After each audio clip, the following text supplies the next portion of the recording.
Ever get that describe an animal cue card in the IELTS speaking tests and just freeze? Well, don't you worry. We've got your back here at the IELTS Focus. I'm about to walk you through a super simple blueprint for a top-scoring answer. So let's just jump right in. So here it is, your 4-step blueprint. This is the framework that's going to make your answer absolutely shine. It's really simple, and it makes sure you hit all the right notes. A quick intro, some great details, a personal story, and how you feel about it all. Let's break down how to use it step by step.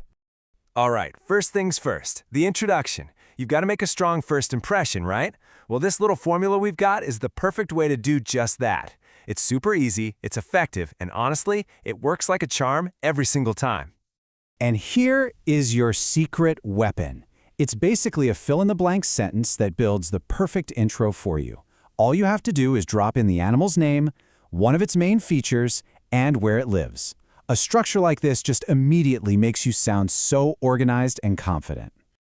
Okay, let's plug in an example to see how it works. So if we use the red panda, this is what we get. See that? In just 2 sentences, you've completely nailed the introduction. You've set the stage perfectly for the rest of your answer. Easy, right?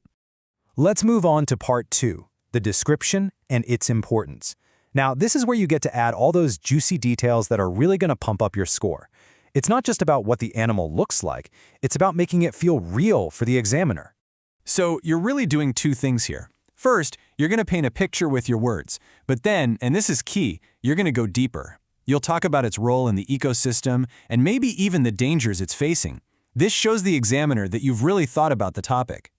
And here's that structure in action. Just listen to the vocabulary here. We're not just saying it's important, we're calling it a keystone species. We're not just saying it's in trouble, we're specifying habitat fragmentation. You know, these are the kinds of words that really get you those higher band scores. Okay, part 3 is all about making it personal.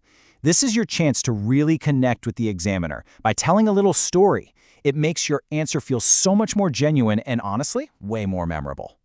And guess what? We've got another great template for you. Think of this as a mini story with a beginning, a middle, and an end. It covers how you got interested, what you did to learn more, and one amazing fact that just stuck with you. It's a perfect little narrative. So, when you put it all together, it looks something like this. The personal details just make it sound so real, so authentic. And did you catch that idiom, quench my thirst for knowledge?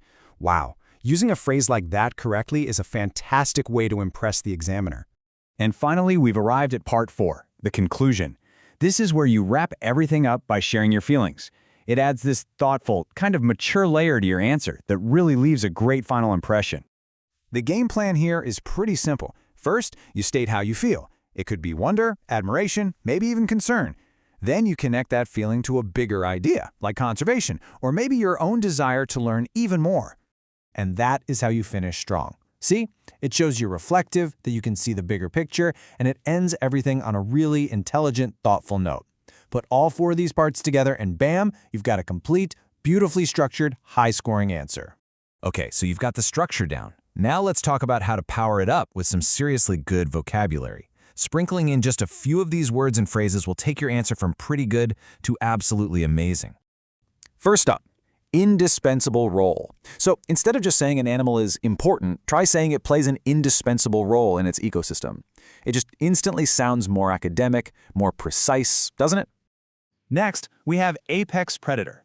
This is the perfect scientific term for animals that are at the very top of the food chain, like lions, sharks, or eagles. Using it shows you have some specific high-level vocabulary up your sleeve. Keystone species. Oh, this is such a great one. It describes an animal that the entire ecosystem really depends on. If you use this, you're telling the examiner that you've thought about this topic on a much, much deeper level.